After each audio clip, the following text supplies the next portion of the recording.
سامعین کرام، اب میں اپنے مسابقے کے اگلے مصاحب اسعد مدردوی متعلم درجہ عربی دوم کو دعوت دیتا ہوں کہ وہ آئے اور اپنی تقریر پیش کریں۔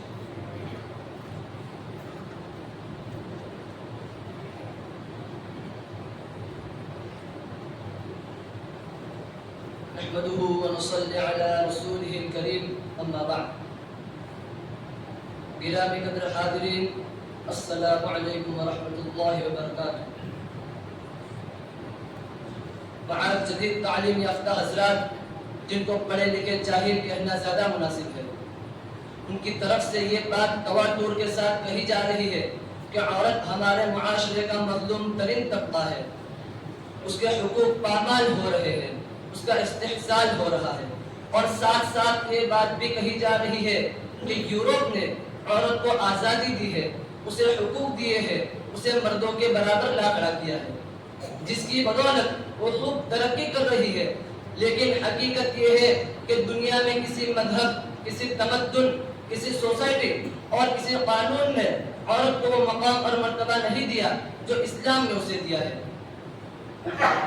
تاریخ اٹھا کر دیکھ لیجئے، قدیم یونان میں عورت کو شیطان کی بیٹی اور نجاست کا مجسمہ سمجھا جاتا تھا، وہ غلاموں کی طرح بازاروں میں بیچی جاتی تھی، میراث میں اس کا کوئی حق نہ تھا۔ رومیوں نے عورت کو جانور کا مقام دیا تھا، نکاح کو عورت کے خریدنے کا ذریعہ سمجھا جاتا تھا، اصولاً عورت کو ہمیشہ نابالغ سمجھا جاتا تھا، معمول قصور پر عورت قتل کر دی جاتی تھی۔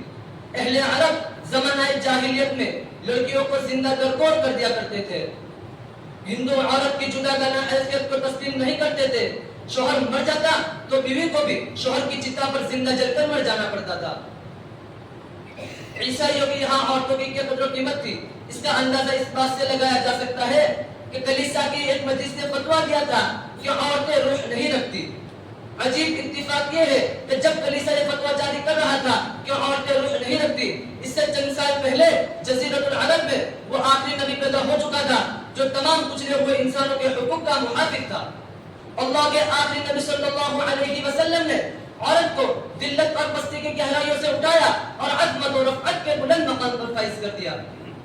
اگر آپ دوسری تہذیبوں کے مقابلے میں اسلام کا مطالعہ کریں تو آپ بے ساختہ بول اٹھیں گے۔ عورت کانٹوں کے بستر پر تھی، اسلام نے اسے پھولوں کی سیج پر بٹھا دیا۔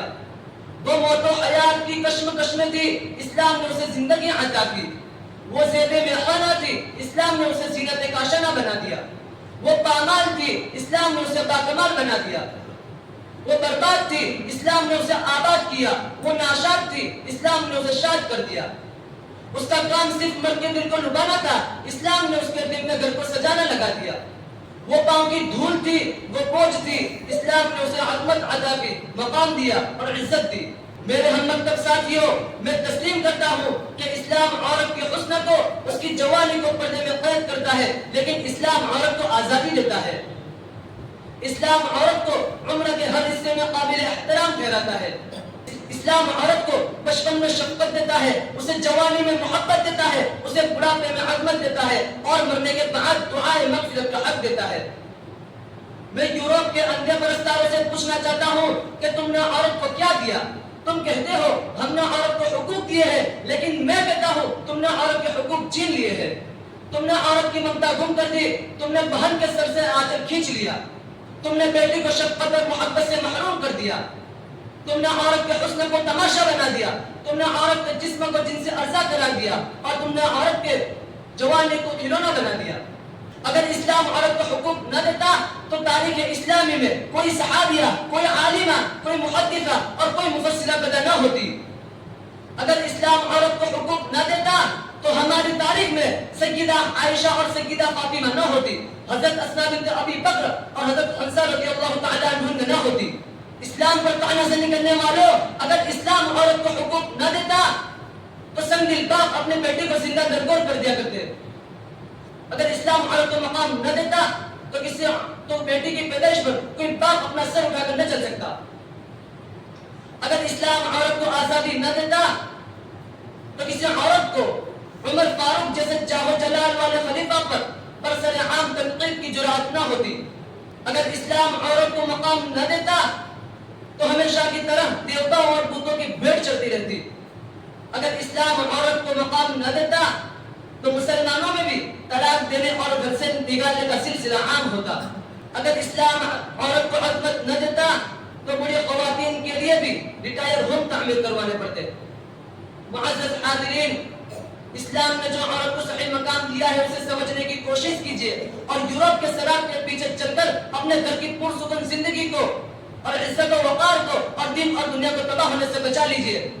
اللہ تعالیٰ سے دعا ہے کہ جو کہا گیا سنا گیا اس پر عمل کرنے کی توفیق عطا فرمائے. وآخر دعوانا الحمد للہ رب العالمین.